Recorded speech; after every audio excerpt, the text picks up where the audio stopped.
All right. Hey, y'all. Welcome to this episode of The Big Quit with Kris. I am here with a super special guest. So excited. This is another one of my friends from San Diego. Her name is Bri Hamlet, and she is the owner of JustBriFree Yoga. Hi, Bri. Hi, thank you for having me. Of course. So excited to chat with you. So to get started, go ahead and tell the folks, your name, where you're from, what you do, and we'll get into some other fun facts in a minute, like your zodiac sign and your favorite type of music. Perfect. All right, well, yeah, my name is Bri. I am based in San Diego. I've been here for about 5 years, but I'm an East Coast girl, born and raised in Baltimore, Maryland. Shout out to the East Coast. Yes. I can't ever let that go. I own JustBriFree Yoga and Wellness. It is a multidisciplinary yoga and health and well-being company. So I teach yoga classes, but I also have health and wellness workshops, and I work with yoga teachers who are starting to expand their independent brands and businesses. Come on with the full spiel. She said elevator where? I don't even need it. We could do this right here at the table. I know that's right, Bri. I love that for you. Okay, so tell the girls. Zodiac sign, sun, moon, rising, if you know. Of course. And then, of course, what kind of music are you into right now? So sun, moon, and rising. I'm a Taurus sun, I'm a Pisces moon, and I'm a Gemini rising. Ooh. My chart is all chaotic. I do folks. You get into the weeds, it's like, what's happening here? Music right now, what am I into? I'm enjoying a lot of house music. I think everybody's really feeling the house music vibe right now. Enjoying a lot of 70s, a little bit of funk, and then honestly, like the newer neo-soul, like funk revival I feel like we're going through right now. Like, who's a good example? Like Anderson .Paak is like definitely a vibe. Yes. I'm feeling that kind of. Kaytranada is also just like always. Oh, come always on. a fan. K-Tr does not get enough love. And actually, I was on a show last night, or at a show. I hosted the show that I was at. And there was a drag performer there, Friday. Shout out to Friday, such a dope drag artist. And they performed to Kaytranada. And the Now, like, Want to Get to Know You remix. Yes. I was like, hello, come on, can we get a little diversity here? Yes. I'm so here for it. Yes. And I was telling, my wife and I were talking, and I was saying, like, it's funny to me that K-Tr is considered, like, alt, right? Like, an ulterior type of music. And I'm like, yeah, it's just alternate to the crap. Like, that's out there mainstream, Yeah. So I love it. And what I heard from you was taste. Yes. I received that. Yes, I love that. So excited to talk to you about where you're at now. I'm trying not to give it all the way up front because I really, not only do I like connect with your story, your journey, and getting this really cool like view of getting to watch you grow over the years. When I tell y'all like Bri is super successful, it has been growth and work and time, honey. So, but getting to watch you grow and knowing a little bit about like how you got to this point of being a full-time entrepreneur with JustBriFree Yoga at this point. So let's take it back a little bit. Tell us about like your professional and corporate career. What was that like? The role, the field. Give us a little setting. Sure. Yeah. So I decided back in undergrad, and I was in undergrad, I'm going to work in public health. I had just learned about public health and was really committed to changing, the health education landscape of our country. My background is all in health and well-being in general, but I was really passionate about reproductive health. I was really passionate about just health equity and access. And so I was like, I'm going to go into the public sector. I'm going to do some lobbying work, some health policy work. So I did that for a little bit. Then I worked for the CDC, and I was a public health associate. Oh, wow. A lot of people don't know that. Yeah. So that's tight. I was doing outbreak response before, So you worked for the CDC like when we were still like, oh, we believe them. Yes. Right. Yes. And for the record, y'all, I want to believe the CDC. It's just been real shaky these last few years. We'll get back, but I have feelings and thoughts as someone who has had both the inside view and the outside view of like, oh, this is not the best representation of like what actually typically happens. But keep in mind the container that they were working within. Right. It's a little struggle bussy. But once I left the federal side of things, I went state, and so I was working for a university. I was teaching health education, and that was my dream job. I was like, I want to be a health educator for college students forever. And then really, truly, circumstances beyond my control led me to decide I needed to leave that role, which is really painful when you find like the thing you think you want to do forever, and then decide like, oh, under these circumstances, this is just not going to work. Yeah. And that was in the throes of the pandemic, and so of course it wasn't like I could just go find another thing on campus somewhere on another campus. So I ended up going to public health research, which also enjoyed, still was pro-social, so I always do things that are involved in some sort of like social good. Loved that. That was my first private sector job. And I again thought, I could do this for a long time. It's good money, it's consistent, I'm working for the people. So I thought that was what I wanted to do forever. And then started learning more about myself and realizing maybe that's not what I want to do forever. That moment where you're like, wait a minute, this forever thing, it might not be so, right? Yeah. And it's interesting given that one of the most permanent concepts that we have in life is impermanence, right? Things are going to change. And so when these ideas change of like, I thought I was going to be doing this forever, I really, and you enjoyed it, which I love to hear, because I think a lot of folks are like, you quit your job, you must have like hated it. Like, no, like you said earlier, one was circumstances out of your control, and then this next piece is like, I'm learning more about me, and this no longer really aligns with me. Yes. It's so interesting.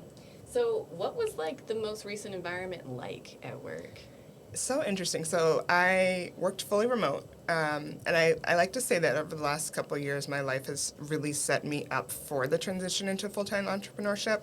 So like I was on campus when I was working at the university, and then when I left that position, I went into my full-time remote role. So I was working with a very small team. I was the fourth staff member hired onto that team. Oh, wow. So it was super tiny. And that came with perks and challenges, right? So being new to an already tight-knit, smaller team, also being the youngest person on the team, created some interesting dynamics. And then having not met any of my colleagues in person, I got really used to working alone, which was helpful for, again, going into the business, but at the time was kind of jarring going from being on a campus where I was seeing literally hundreds of people, maybe thousands of people on a daily basis, to then only seeing my coworkers on Zoom, to then now seeing these people I've never seen in person, only on Zoom. Wow. But at the same time, it let me, tap into my creativity a bit more, and I was also able to control my schedule a little bit more, which I liked. So my day didn't necessarily have to start at 8 a.m. I could kind of, finagle within that, so I loved that aspect of it. I also got to see just a small company, what their processes were like. And so it was helpful to see, like, how do they, secure new partners or new clients, and how do they go about marketing their offerings. And so it was helpful to see that on a larger scale than what I'm currently at. It was inspiring for sure. So cool. Yeah. Oh, that's really neat. And I love that you say, like, this path has really taken you to where you essentially need to be. Yeah. To where you want to be, but to where you need to be. And I think it's really interesting in terms of, like, not everything is all bad with work, right? Like, pulling out things that I admire and things that I could use to, scale my own business. And that's really, really tight. Yeah. It was definitely not all bad. There were some things that ultimately led to this decision that were not ideal. Part of the thing about being with a small team is that a lot of folks are used to wearing multiple hats. And when you're the last person invited to the party, your hat is the smallest. You have the least amount of say. And I, in some ways, even though I felt, like I had space to be very creative outside of my day job, inside of my job, I still was pretty much under kind of like the thumb of like the owners, the company owners' control creatively, and really didn't. I learned later that there wasn't as much transparency as I thought I was getting. It's hard to have such a small team and then also not really keep the team up to speed on what's going on and decisions that are being made. So I learned a lot about when you're picking a company or a team, when you're creating a team, like having an opinion or thinking about personalities and work styles and whether or not these people would even work together. Like, yeah, the person can do the job, but like, do they vibe with the rest of the team? And I felt like at times being far away, being the youngest one, that led to some issues with just not feeling like I was connecting. But I also realized now that I also was just not really in alignment, and maybe that's why I wasn't connecting. So, yeah. Yes, and let's stick with the alignment piece, right? Because we were chatting a little bit before we started recording about the thing with alignment and realizing that you're out of it is that you actually have to go through something that makes you realize that to then reflect and say like, I wasn't in alignment there. Mm-hmm. So in that, as you made this transition, was it being out of alignment that propelled you to say like, you know what, this isn't for me? What was the transition like? So funny enough, the transition came for me. It literally snatched me out of the air and was like, you are out of alignment, we're going the opposite direction. Like, oh wait, no, I thought I was supposed to be. Wait. So yeah, I got laid off from that position. And there were so many feelings that came with this, right? Like I left a state job that was pretty much never going to go away to take a private job that was grant funded. And inevitably, when funding got cut, my role went with that cut. Wow. And so I had already planned, in full transparency, I had already planned to leave that role within 6 months to a year. And I am a planner. I like to know I'm a Taurus. We like stability. We like predictability. So I was like, okay, I'm cool with planning for this exit. And then the exit was like, right here. It's like if you're on the highway and you're driving and you're like, oh, my exit is 2 miles away, and the next thing you know, your exit's like right there. And Right you're like, there. we're right now? Are you sure? Okay. That reroute was intense. And but I also knew that I was being pulled deeper into alignment because I remember the day I got the news, I also got the news in kind of a strange way. Ooh. I think just because small team, I got... It's fine. I don't mind sharing this. I get a text from my boss at noon on that day, like, hey, do you have time for a meeting later this afternoon? No, I'm sorry, not a meeting, a call. So I'm thinking, and because we're fully remote, we talked on the phone a lot. So I'm expecting a quick call like we normally would have. I'm like, yeah, I'm free between like 3 and 5, you know. He's like, great, let's chat at 3. Cool. So a couple hours, maybe an hour or two go by, I check my email, and I have a full like Zoom invite with my supervisor and the co-owner of the company. And I'm like, literally my thought was, I am either getting a promotion or I'm about to lose my job. And that truly was like, it's one of these two things, because there's no reason why I would be having a Zoom call with both of these people. Right. And sure enough, I hop on the call, and it's like, you know, we regret to inform you that we lost funding for your role. Your last day is this. We're going to give you this. You know, we're really sorry. Do you have any questions? It was like a 10-minute We're call. really sorry. Do you have any questions? And I think I was in shock at first, and I was like, I don't have any questions because I am trying to digest what you just said, Right. but I will let you know. And got off the call, cried a little bit, and then was like, okay, well, this is what you kind of wanted. It's not the way you wanted it to happen at all, but I didn't feel that panicky, like, what do I need to do feeling. It was more like, this is happening for me, not to me, and that's an affirmation I've been really speaking over myself for months now, since way before this news came. And so realizing, like, okay, this is happening for you. Now what are you going to do with that? And, yeah.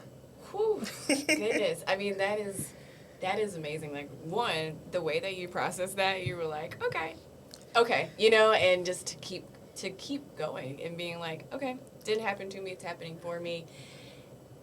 The way, though, can we just back up a second? Because I'm sorry, they text you about a meeting.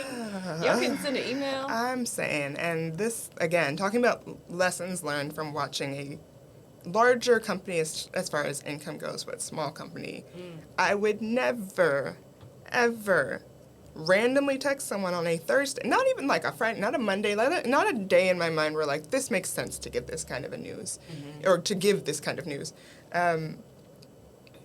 Yeah, to me, I have so many questions about Yes. the rationale, and was there rationale? Was that a like split-second decision of like, we're losing this money, we can't keep her this much longer, we have to call it now? To me, it felt like, I don't think they were trying to be hurtful, but it felt like it lacked a lot of compassion. As far as like, go on for the rest of your workday. I'm like, well, I'm taking leave tomorrow because I need to, it was like Thursday, so I had Friday that I was supposed to be at work. And interestingly enough, I actually still worked for another month after that. So they gave me the notice, very interesting. Typically when people get laid off, you find out that day, and that day is your last day. I was in HR. This is an absolute fact.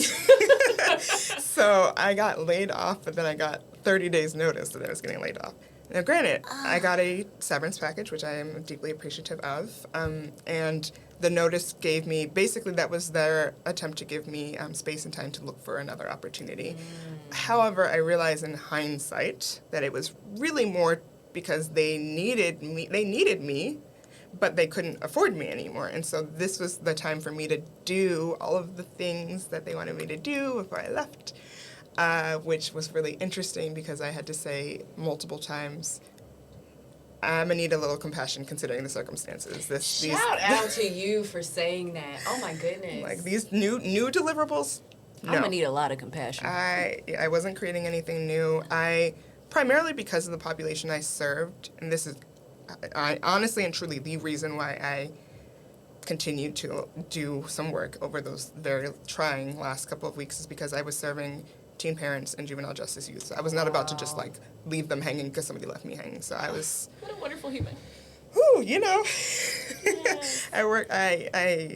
I lead with my heart first in most things, and so I knew if I didn't do the best that I could, considering how I was feeling and keeping that at the forefront, I was going to be letting some young folks who didn't deserve it down. And so I pushed through, and I did have some vacation left, so I took those days. Absolutely. I was like, listen, I'm going to take, so my last day is actually not going to be this day, it's going to be this day. And the perk of all this is because I worked from home,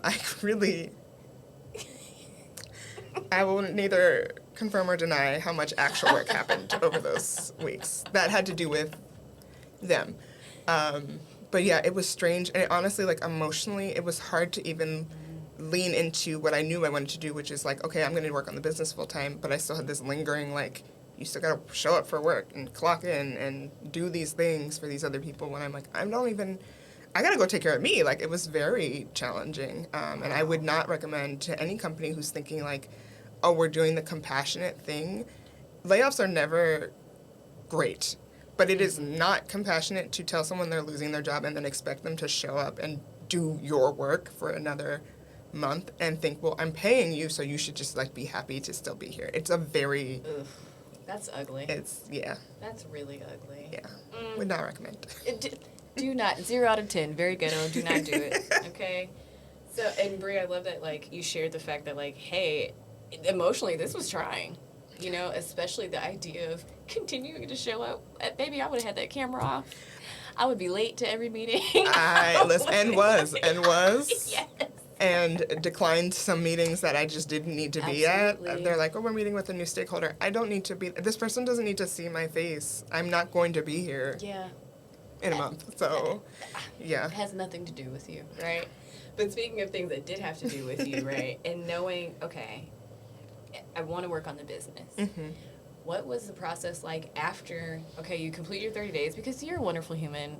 Anybody else I just want to put out there, we would have been gone. Like, we wouldn't have made it the full 30. Listen. But in this, like, you finish your 30 days with them, you honor the commitment, right? And now you say, okay, I want to work on my business.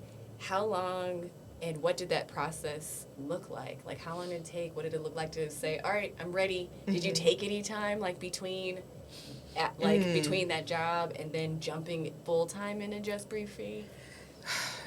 Did I take any time? Really? No. I think this is the thing that I struggle with, and I'm sure other entrepreneurs struggle with this too, right? Of like, is there ever really a day off when you run your own business? No. Right. No days off. And I don't even say that because I no longer subscribe to hustle culture. I am leaning into a self-existence as a Black woman, as a queer person. Like, I am not with the ripping and running. But I will say it was almost too stressful to try and sit still. And I had to actively tell myself, you deserve rest. You still have money coming in. You don't have to go, like, pound the pavement right now. In fact, that's not even what you were doing to get where you are or, you know, the opportunities you've had. So I would say, like, that first day, I took that Friday off after I got the news, and I took that following Monday off as well. And so I took the whole weekend. It was Pride weekend here, too, and I was so, like, I was mostly mad because it fucked up my vibe. Sorry. Let it out. They fucked up the vibe. It fucked up my vibe. I was like, I can't even go out and just vibe right now because my mind is like, what are you going to do to feed yourself? How are you going to pay this check? You know, and I pay rent, and I was very annoyed about that. I was like, y'all could have told me either the week before or the week after. I told y'all Pride was coming. You knew Pride was coming. One weekend a year. And ours, I just want to put this out there for folks that aren't in San Diego. Ours is a full month after everybody else's. So it's like, it's a thing, right? You have the weekend, our one little cute weekend, right? March. And it's a vibe. You want to be out. I feel that, Bri. Yeah, vibe disrupted for sure. But I will say I got off of the call with them. I sat with it for about 30 minutes. I called my mom. I'm very fortunate to have a very healthy relationship with my parents. And so called mom and was like, I just got this news. And she's like, funny enough, I'm very intuitive, deeply intuitive person. And so she's like, we kind of knew something was up, right? And I was like, we did, you know, and because I shared with my mom a couple months ago, I'm wondering, I'm getting a feeling, and I couldn't put my finger on the feeling, and this is what I was alluding to earlier with the transparency thing of like, I'm feeling like money is getting shuffled around because they'd hired a lot of people. They hired a couple more people after me, but it felt like it was almost too fast considering the economy we're in. And I was like, they didn't hire my equivalent for the opposite team. Basically there were two teams, separate projects, and they didn't hire an equivalent for my role for that team. And I thought that was interesting. Anyway, so my mom was like, well, what do you want to do? And I was like, I want to work on the business, but I also need to think about what other opportunities are out there. So I kind of hopped off of the call with her, and she's like, if you want any support, I can send you jobs, blah, blah, blah, I'm here for you. And I sat with it, and I meditated on it. I meditate daily. I talk to Spirit, the Divine, God, Universe, all of that for me every day. And it was just like, you don't want to work for somebody else. And not because I am not capable, and not because I don't technically already. I work for some yoga studios, but this giving 40 hours a week of my time to one person or one company is just no longer appealing to me. I couldn't even, looking at the jobs that I could have technically applied for, I was like, I don't even want to do this. I'm only applying because I feel like I'm in need, and going back to the whole alignment thing, I don't feel like the jobs that I've had and left, I were totally for me. I feel like I was doing the thing that I felt like I had to do, was just like attain, and then I would attach myself to the idea, and I would attach myself to, and so when those opportunities kept kind of dissolving, meaning like I had to leave this job because the environment was just so toxic, I had to leave this other role because it was a term limited position. It's like, why do I keep having the rug pulled from underneath me? It's like, because you're not supposed to be doing that thing or that thing or that thing. But the one thing that has been very consistent for you for the last 3.5 years is this brand that you've been very passively building. What would happen if you gave it all of your time? And asking myself, like, what is the absolute... I wouldn't even say what's the worst thing that happened. I said, what would happen if you told yourself yes for once?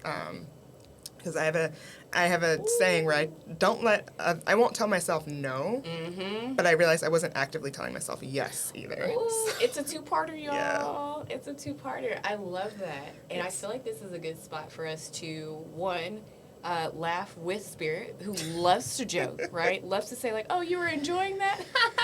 I'm just going to go ahead and pull that rug from under you to get you to move into the ways that are aligned for you. And so, one, let's laugh with Spirit. Ha, ha, ha. And two, let's take a break here. And when we come back, we'll talk more about what is in alignment for you and what this transition has been like. Yeah. All right, welcome back. We still have our special guest, Bri, here, and we are talking about alignment. So to start, let's talk about, like, the littered path of broken dreams that actually leads to alignment, and I'll share a little bit, too. So very similar to you, I was going through these positions, right, making good money. I was in HR for about 10 years, and just kept kind of thinking, like, maybe it's this job, right? Like, maybe it's this particular company. I'll switch fields. I'll do this because HR is pretty fluid. I can, be anywhere. And right as the pandemic was happening, like, literally I'm sitting at work, and I was working at one of the organizations in Balboa Park. And I'm sitting there, and we were talking about COVID plans. And I'm thinking to myself, I don't want to be here. I don't want to be here at all. And this was kind of like my last, like, oomph, you know what I mean? I'm thinking to myself, like, oh, this is going to be cool. It's an artsy type of vibe and very creative people, and I hated it. We would sit in, like, leadership meetings, and they would start by saying, like, tell us how you're feeling today. I'm a Sagittarius. We don't do that. I don't even know what that means. Like, why are we doing this in a meeting setting, right? God. And I'm sharing that to say a lot of time was wasted on things like that, and it was very obviously not a good fit. To the point that as the pandemic's starting in March, and we're having combos about how to stay open, or to reopen in 2 weeks, right? Because that's what we all thought. And I actually had a conversation with the CFO about buying me out. Like, give me a severance. I don't want to be here anymore. And I know y'all. And it's starting to get to the point, like, I know y'all don't want me here anymore either. Yeah. So, had all that go on, the pandemic hits, I get laid off, and I'm sitting there going through the self-reflection period that I feel like 99.9% of us went through. And I had this thing, like, I'm not in alignment with human resources. And yet and still, I received a recruiting email, and I took it. And I took the job, right? It was my dream job from years ago. It was 6 figures. It was everything I wanted, right? A chance to move to LA. Cool. Absolutely hated it. Absolutely hated it. And it got to the point where I quit without the plan, right? I had to go. I ended up taking an emergency leave of absence and didn't go back. Never returned. And in that, when I finally left, what you mentioned earlier about, like, the being so uncomfortable just sitting, it took weeks to be able to relax, to enjoy myself, right? But it took very little time to realize I was out of alignment the entire time, and not just at that last role, not just at the spot in the park. It had been for years, right? And it's not because, I wasn't trying, or it wasn't each company. It was that being someone who wants to help people at the core, very similar to you, I was never going to be able to do it in those roles. Yet and still, knowing all of that, like I said, I took the bait when that last job came up. And I wanted to ask, like I said, the litter path of dreams to alignment. Spirit also loves to give us tests, right? Like, hey, here's that 6-figure job you thought you were dreaming of your whole life. Are you going to do it? And I can tell you, too, as soon as I quit, or right before I quit, I received an offer of about $40K extra to stay. Oof. When I left the next week, I got a recruiting email from something completely unrelated for an offer of, like, 140 to 160. California's not cheap, y'all. Like, these things would make a lot of things better, right? And so I was like, and stood in my resolve of, I don't want to do that. Yeah. Did you go through any tests of, hey, here's this carrot. Do you want to come back? Listen, yes, absolutely. The tests have been rolling in for a minute. I'll say the tests were rolling in before I got laid off. The tests have rolled in after, since right after I got laid off, there was an opportunity that was posted at the university I used to work for, that 2-3 years ago I would have been like, absolutely, like, I want to do this right now. And it caught me for a second of, like, it would be so easy to go back because I left on good terms. Like, I was in good standing, I know the people who are hiring for this department, like, I know them well. And I thought about it, and I said, you do not want to have to be on a campus every day. You don't want to have to commute every day. You don't want to do that. And, like, really had to be like, are you making a good decision? No, like, really had to have a conversation with myself. And, even with the roles that I've seen, and I'll be transparent and say, of course, when I see an opportunity that seems interesting, I'm like, maybe I should apply. And thinking about it, but just realizing the thought of giving, again, so much of my time. Because, like, we say 40 hours on paper, but we know it's more than that. It's it's more than that. It's an unspoken, understood you, right? That we're talking 10 to 12 hours a day in a lot of these roles. Yes, because we wake up thinking about them. Like, even if you're not necessarily making money, you're like, I know I have this meeting at this time, so that's, to me, that's work time. My brain is, I'm not being present and taking care of Bri. I'm giving that time away. I'm sitting in my car for 45 minutes to get there and then trying to find parking. And, like, all of that goes to this job. And I'm just so tired of feeling like that. So, yeah, the tests have rolled in. I've definitely had to pull myself back from going further out of alignment. And for what it's worth, when I do focus my energy and intention on what I know I want to do, the opportunities are there. Like, ooh, they flow in. They are. They were flowing in before this even happened, and so I just... Say that, Bri. Say that. Talk that, girl. Yeah. So I keep trying to remind myself, you didn't make it this far with a scarcity mindset. Don't start adopting a scarcity mindset right now. Yes, that part. And so, okay, you knowing that, hey, to be, what I feel is most in alignment is to focus full time on JustBriFree, and resisting this urge to go back to what's comfortable and what's known, and AKA steady salary, where you see the direct deposit pending and your heart flutters a little bit. You're like, oh, Chipotle today. So knowing that, right? Okay, JustBriFree is what's in alignment for you. We are Black women that are we have very similar backgrounds in the sense of like, you go to college, you get a good job, and you know, you do that, and part of that is tied up in family. Knowing that focusing full-time on your business was what your heart was calling you to, what spirit was not so gently guiding you to. What was that like interacting with your family? 'Cause I know, like you mentioned, you and your mom have a great relationship. Y'all are close. Did you share with her, like, hey, I know you mentioned, like, on the call, I'm thinking of doing this, but how did she factor in your process of deciding, like, nope, full-time, this is it, I'm doing me? Oh, it was tough.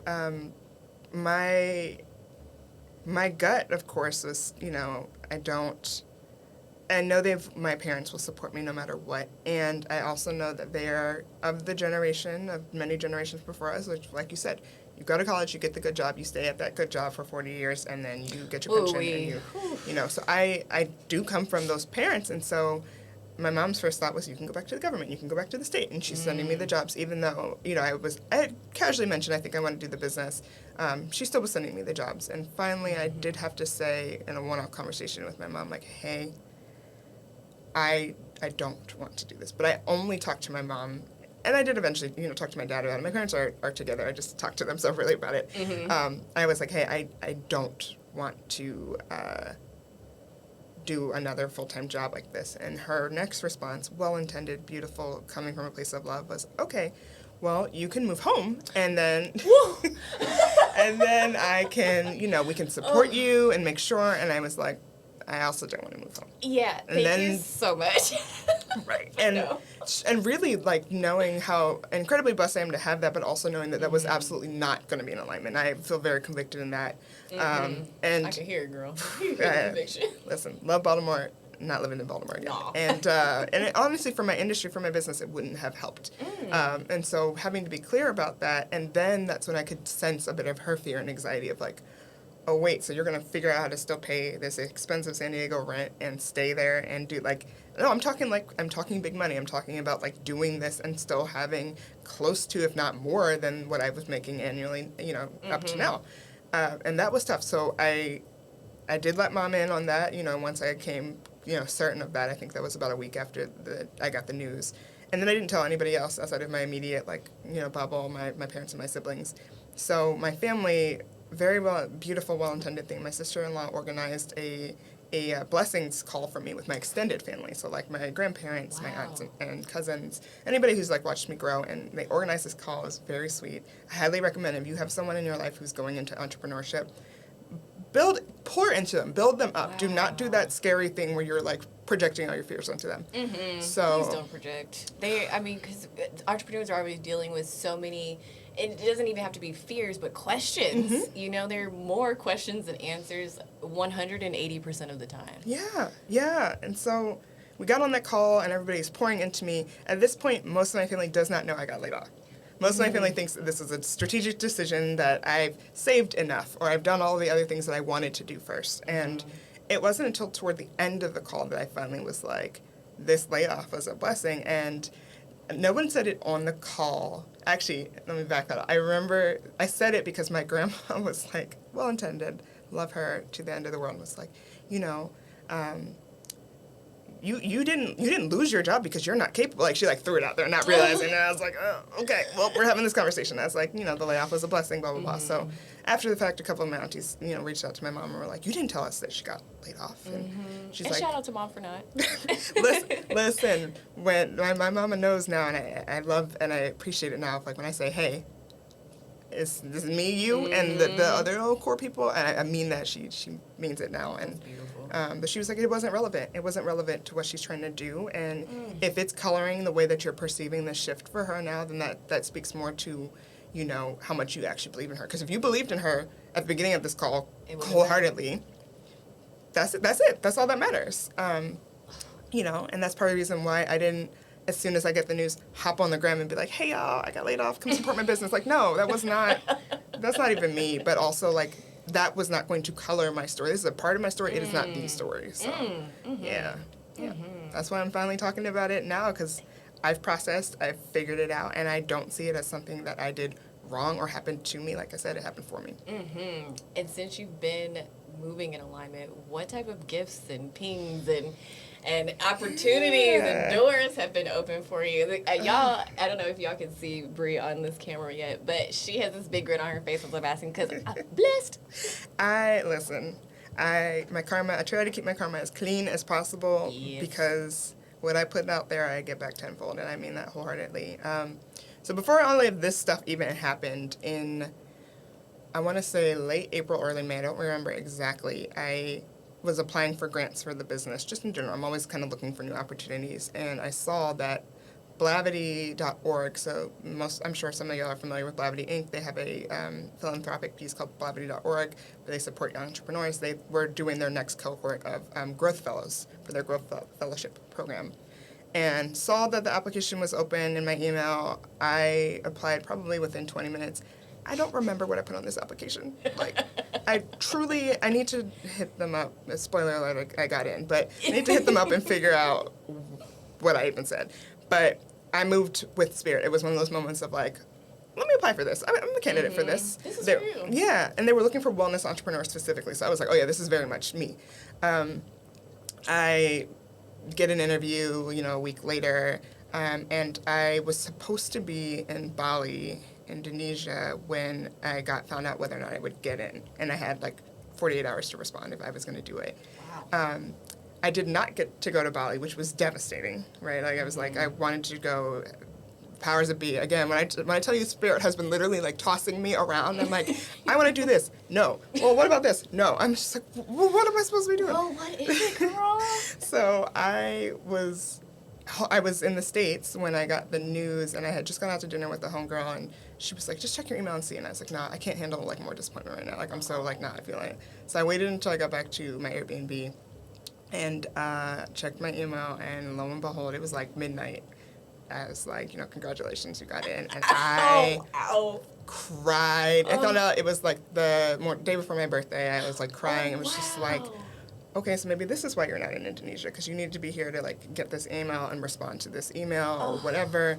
And so that fellowship came with 6 months of guidance from the Blavity team and their network of experts. So we've met with people from LinkedIn and, just all over industry experts when it comes to building a brand.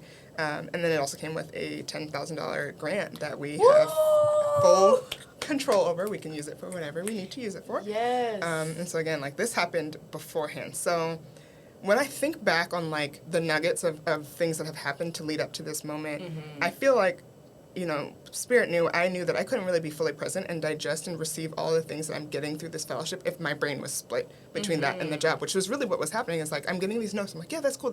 I need to implement it. No time to implement it. No energy to implement it, because I'm then hopping off of my fellowship call and working on something else for somebody else. So they were actually my old job was getting the juice and like the gems that I was learning.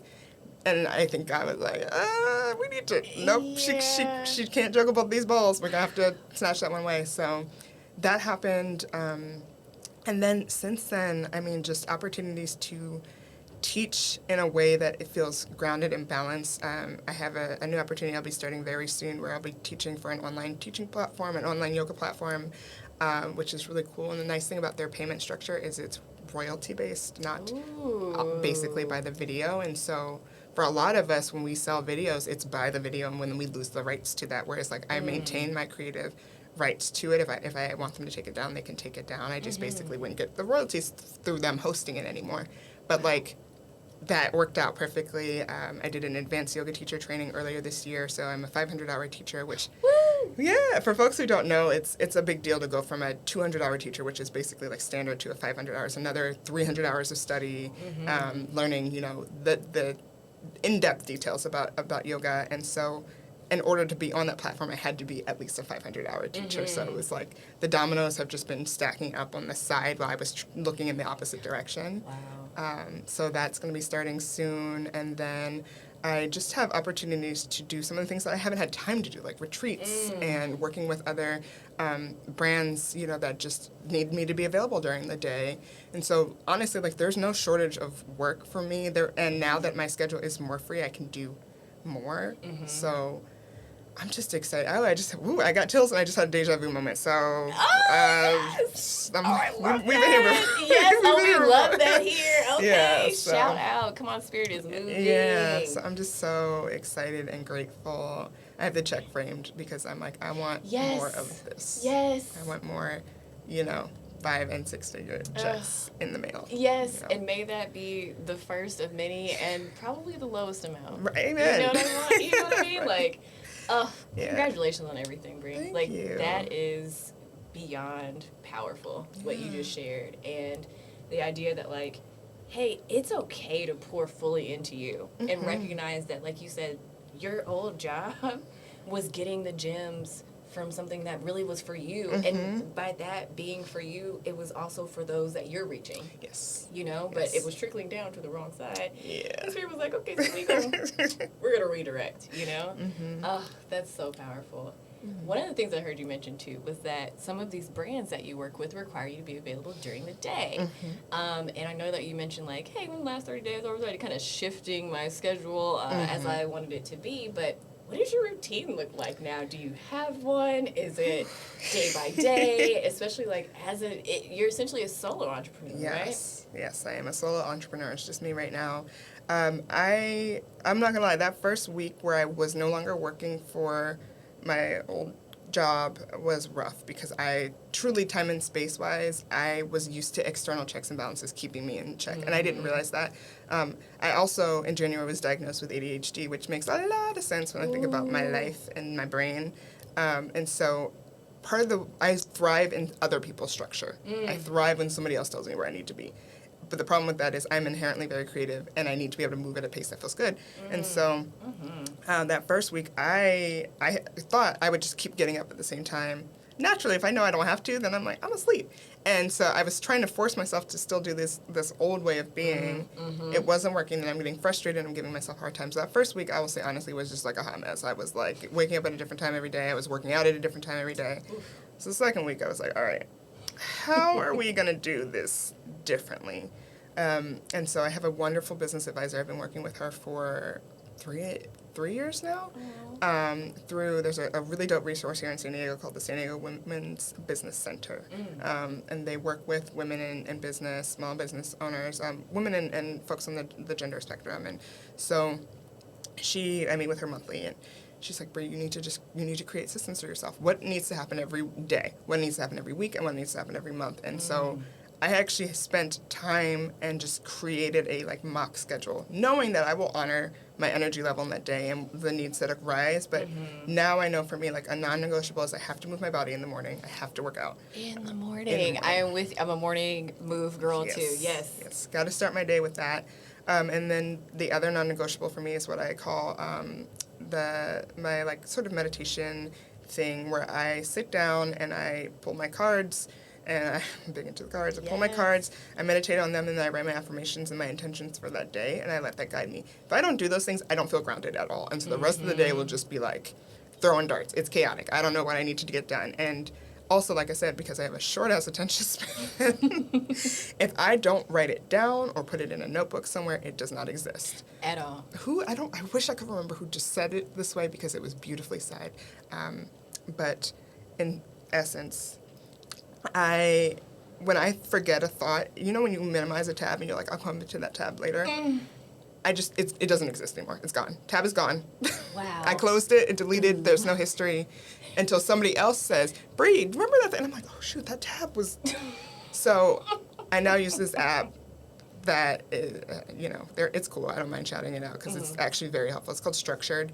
It's intended with people who are neurodiverse in mind to help us just throw all our tasks on a to-do list, and then from there it'll help you put it into your schedule. You have 30 minutes here. Why don't you add this task here that you said will only take you 30 minutes? And so that thing saved me. Wow. It's literally this podcast recording is on there.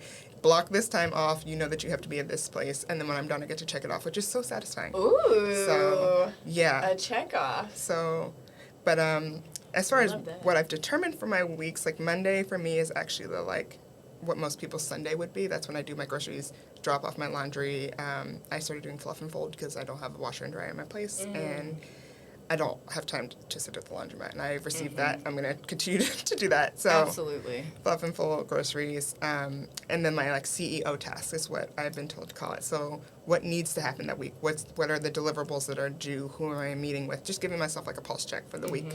Tuesday is when I sit down and I fire off some of those like emails. I also carved out time for consultations with, again, yoga teachers, with brands who want to work with me. Wednesday is my content day, so that's the day when I'm batch creating my videos, whether it's Reels, TikTok, etc., or video I have to create for that platform I'm going to be working for. Thursday is another one of those consult days, and then Friday is my day off, which I'm still trying to figure out what that looks like. What does that mean? Because I typically work on Saturdays and Sundays, either teaching group classes or workshops. That's when a lot of yoga teachers work on the weekends. So, yeah. Wow. I love the journey, too, and very, very similar in the sense of like, wow, who am I without my Tuesday meeting at 9 a.m.? I don't actually know, Exactly. right? Like, Yes. But then like these moments of being able to move my body in the morning and not have that pressure in the back of my mind, like, okay, I have to get this done in a certain amount of time so that I can hop on that call. Yeah. Oh, that's so beautiful. I love it. And I love the very like beautiful structured routine that you've created, and the acknowledgement that I'm going to honor my energy level that day, because some days, baby, you just don't have it to give. That's so real. That is so, so real. Love that. Okay, so given the structure that you just shared, I actually think this is a good time for us to take a structured break. So we're going to take a pause here, and then we'll be back to wrap up this episode with Bri. Awesome. All right, welcome back. I am loving this conversation, this episode with Bri thus far. We just left off talking about structure, right? And that it took some time to develop the structure that you have now, the routine and all of that. Outside of that, or maybe if it's still in relation to that, what's been the biggest adjustment for you going from working full-time and doing JustBriFree, really like as a part-time role, y'all? Like I can't stress enough, she has been building on this bad boy for a few years, but moving to doing that full-time, what's been the biggest adjustment for you? I would say the biggest adjustment besides the actual day-to-day routine has been looking at the money that's coming into the business as money to live off of. I've been very fortunate in that because I started the business in April 2019, so I've been running it for a while, and I will say I've made money every year. So the business has paid for itself a long time ago. It's paid for my yoga trainings. It's paid for a lot of things.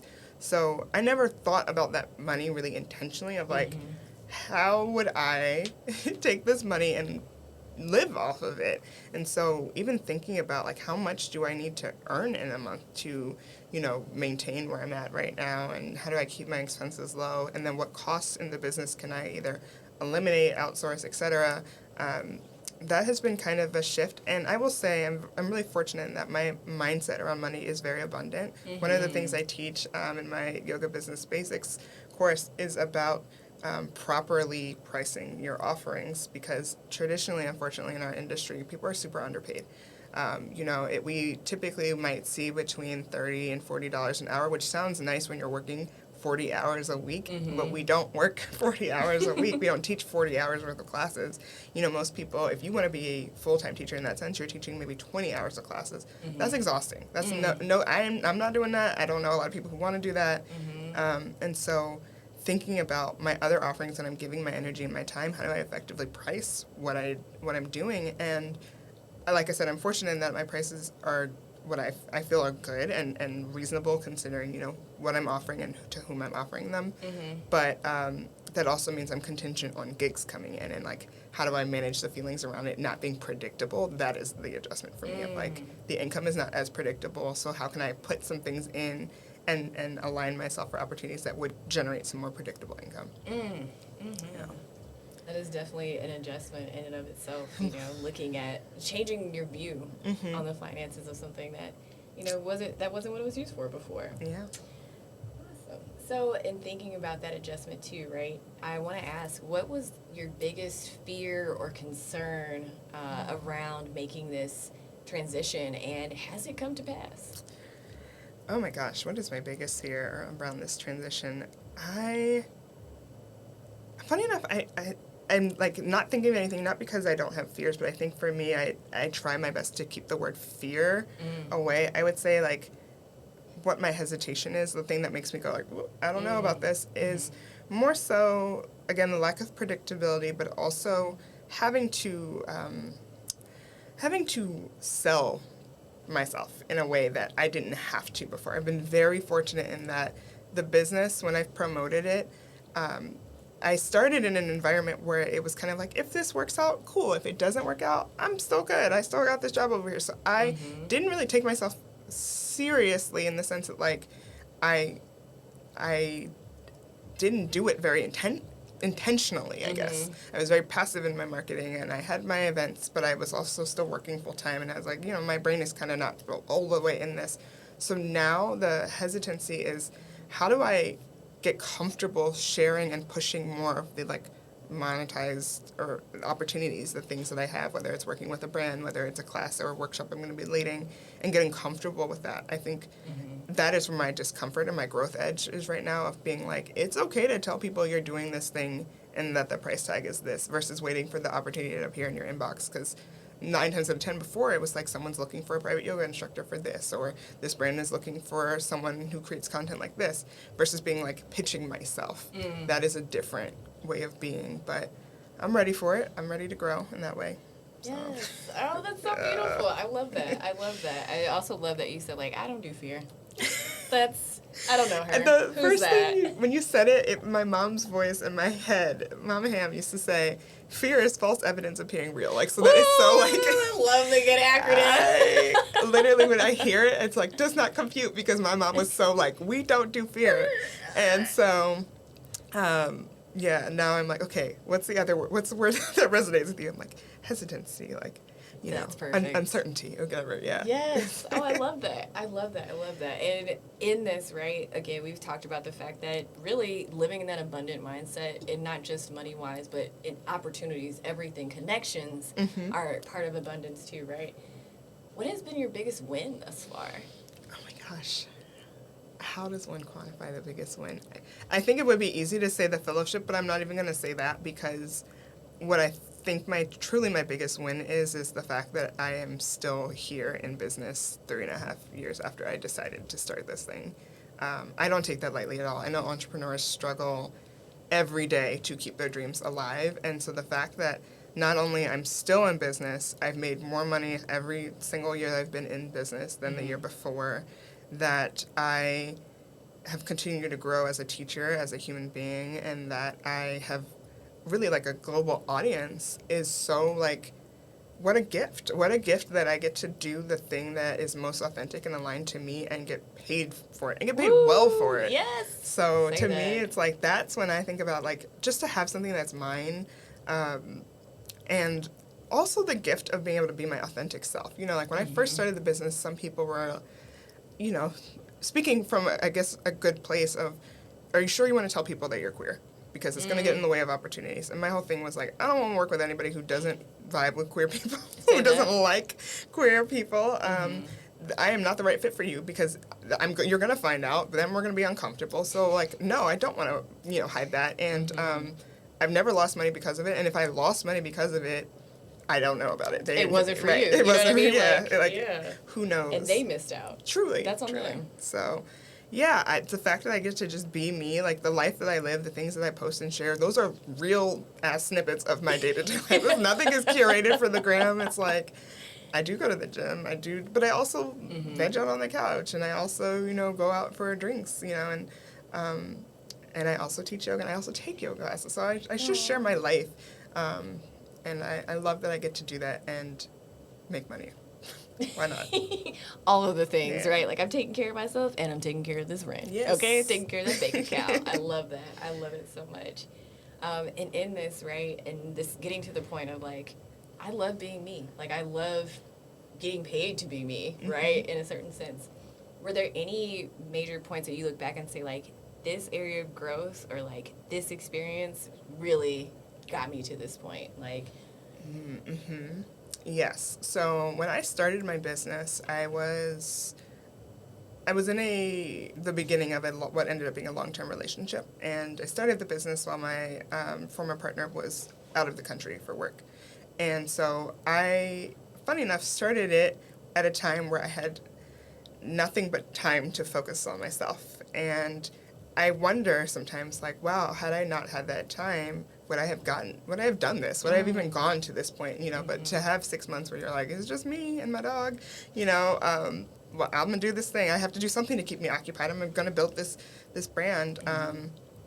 I realize now how much growth was in that. And honestly, when I talk about being out of alignment, one of the things in the last several years that changed was that relationship ending, and it gave me an opportunity to look at the business again with fresh eyes. And it also made me realize how little balance I had between other aspects of my life and the business. It was like, how do I do this without having no other things around me? Like, I can't only thrive in the business when I'm like by myself and like stressed out, so I'm gonna just put all my energy into this. And so it's challenged me to grow in a way of like, how can you build the thing you love and still have balance and still enjoy other aspects of life, which goes back to the thing of like, I had a really unhealthy relationship with rest. I still have a very unhealthy relationship with rest. I'll be transparent in that I don't find a lot of comfort in sitting still, but I know it's because I've been conditioned to believe that if I'm not being productive, I'm falling behind. So, it's been interesting to watch things fall away, and then again allowing and inviting the new things, really detaching myself from the outcome. I think that's also part of the reason why the business is still going, is because I was never attached to an outcome. I'm gonna do this as long as it's riding for me. I'm riding for it, and we ride. We still at this. So yeah. Oh, that's so awesome. That is so awesome. And sometimes it's those periods of like space and time, and you're like, oh, maybe this is something I really want to pursue. Like, it's really beautiful to have that time, and we so often don't. Yeah. Right? Like you said, that idea of if I'm not moving, I'm falling behind, and really, you're fine. Yeah. It's okay. You're fine. I've gotten to a space at this point in my life where, like, even when I'm not moving, things still are for me, right? Absolutely. The connections that I've met, maybe somebody is out and they're like, oh, hey, I just ran into Bri, and like, oh, we're connecting, it's beautiful. Or new opportunities in my inbox, and I'm taking a nap. Yeah. That's cool. Right, like an Love email to is see not it. a phone call or a text. It doesn't need to be responded to with such urgency. And removing that sense of urgency from life and allowing it to flow really creates such an abundant and opportunistic setting, for things to happen for you. So I love that you're sharing that. And being honest, too, like, that rest piece, it's 20 plus years conditioning on that ain't going nowhere in 2 weeks, 2 months. It might not even be 2 years. Right. But to continue to work at it and say, like, no, I deserve that just as much as I deserve the success. Honestly, the success comes as part of the rest. Yeah. If you're well rested, you can go out and do whatever it is you want to the full, like to the max. So I love that you shared that. As we are wrapping up, of course, we have to tell the people, like, what's going on? What's coming up next? Where can they catch you? Yeah. All of that good jazz. For sure. Yeah, so what's coming up? Immediately, I'm going to be planning a series of workshops for yoga teachers who want to expand their brand. They're going to be all webinar-based. They're going to be online. There's going to be a live component, but if you want to catch the recording, you can also do that. And that's called my Yoga Options. Business. we love options right here.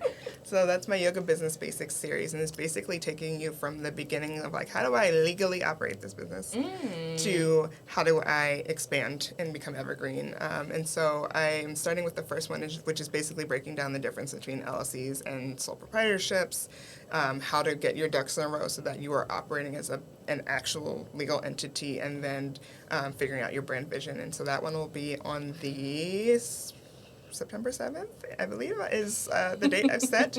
But again, the easiest way to verify that is through my website, which is JustBriFree.com. That's JustBriFree.com. And then I'm on all social media platforms at JustBriFree.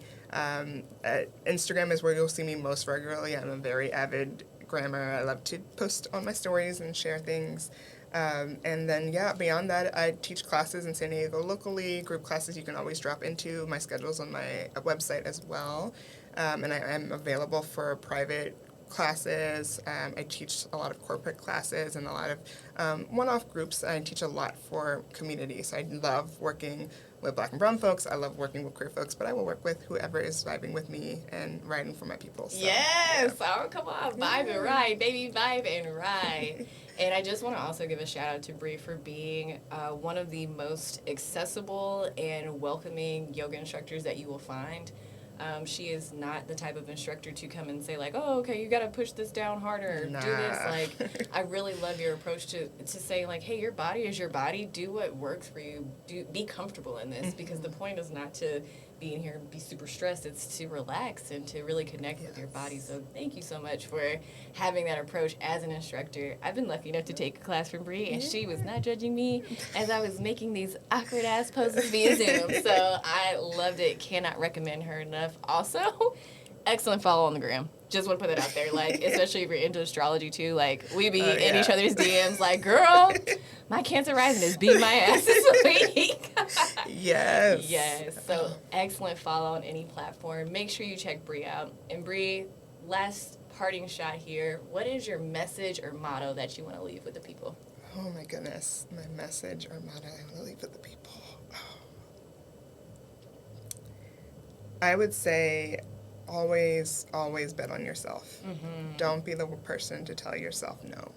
I like I said earlier, I don't tell myself no ever. I'm going to let somebody else tell me if the opportunity is not for me or whatever, but don't be that person. If you have an idea and a vision and it's on your heart, it's probably your dharma, it's probably your purpose, and it's for you, and just get curious. Get curious about it. So don't tell yourself no, and get curious about what the thing might be. Yes, love that. Stay curious, folks. Stay curious. Bri, thank you so much for this excellent conversation. HB, I don't know how we're going to edit this down. I don't know what we're going to do, but this was excellent, girl. Thank you so much for your time and space and beautiful energy. Just want to make sure we share that too. So that has been our episode of The Big Quit with Kris. Just remember, even if you get laid off, right, you feel like you're losing, you're still winning, all right? We'll talk to y'all soon.